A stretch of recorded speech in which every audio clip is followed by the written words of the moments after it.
ప్రభు నామమున మీ అందరికీ వందనాలు. ప్రియమైన దేవుని బిడ్డలారా, ఈ ఉదయకాల సమయంలో దేవుని యొక్క వాక్యం వాగ్దానం, నీ యందు నేను నమ్మిక ఉంచి ఉన్నాను. ఉదయమున నీ కృపా వార్తను నాకు వినిపింపుము. కీర్తనలు 143 దావీదు దేవుని మీద నమ్మకం కలిగి ఉన్నాడు.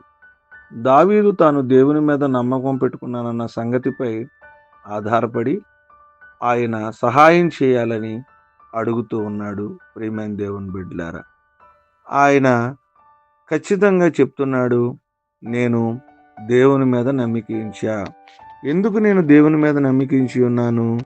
దేవుడు నాకు సహాయం చేస్తాడని. ఈరోజు మన జీవితంలో దేవుని మీద ఖచ్చితంగా నమ్మకం కలిగి ఉండాలి. ఎందుకనంటే ఆయన మనకు సహాయం చేస్తాడని.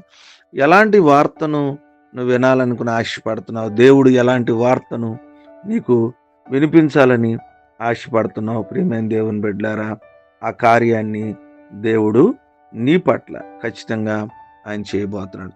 ఉదయాన్నే నీ కృపా వార్తను నాకు వినిపించు. ఎన్నో దినాల నుంచి ఈ వార్త నువ్వు ఎదురు చూస్తూ ఉన్నావు. ఏది నీ జీవితంలో అవ్వాలని ఆశపడుతున్నావు? నువ్వు ఖచ్చితంగా నమ్మకం కలిగి ఉంటే కృపా వార్త, వివాహం అనే వార్త, ఉద్యోగం అనే వార్త, ఆర్థిక పరిస్థితులు అనే వార్త, అనారోగ్యం నుంచి విడిపించబడాలనే వార్త, గర్భఫలం అనేటువంటి వార్త, నీ జీవితంలో ముందుకు వెళ్ళాలి, సక్సెస్ అవ్వాలి, దేవుడు నన్ను దీవించాలని ఎలాంటి వార్తను దేవుని దగ్గర వినాలని ఆశపడతావో ఆ వార్త దేవుడి ఉదయకాల సమయంలో మనతో మాట్లాడుతున్నాడు. ఎందుకంటే ఆయన మీద నువ్వు నమ్మిక ఉంచావు కాబట్టి మంచి వార్తతో దేవుడు ఉదయాన్నే మనతో మాట్లాడుతున్నాడు. కాబట్టి ఆ వార్తను వినిపించినప్పుడు దేవుడు మనతో మాట్లాడాడని నమ్మి ముందుకెళ్ళి దేవుని ఆశీర్వాదాలు పొందుకుంది. కొద్ది మాటలు దేవుడు మన వెనుకలో ఫలించి ఆశీర్వదించును గాక. ఆమేన్.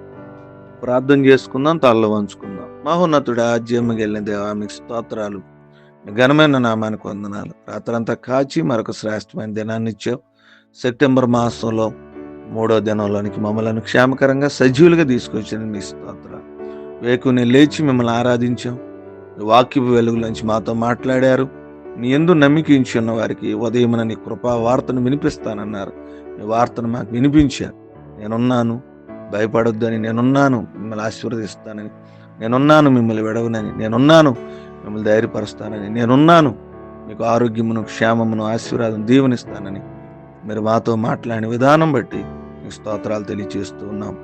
ఈ దినపు వివాహ దినాలు, పుట్టినరోజులు, వాతావరణ పరిస్థితులు, వర్షాలు, అనారోగ్యాలు, ఆర్థిక సమస్యలు, నేను బలహీనతలో ఉన్నటువంటి వారు, ఈ దినపు నేను పని పాటలు, పిల్లల స్కూల్స్, ఉద్యోగాలు, వ్యాపారాలు, ఈ దినపు మా యొక్క అవసరతలన్నీ తోడుగా ఉండి నేను ఈ వాక్యాన్ని ఎవరైతే వింటూ ఉన్నారో ప్రభానైనా ఈ సోషల్ మీడియా ద్వారా వారందరినీ కూడా జ్ఞాపకం చేసుకుని వాక్య వెలుగులో దర్శించి బలపరిచి ఈ దినపు అవసరతలన్నీ నేను తీర్చి మీ కృపలో నింపి నడిపించుకుని ప్రార్థన చేస్తున్నాము, నడుచున్నాను తండ్రి. ఆమేన్.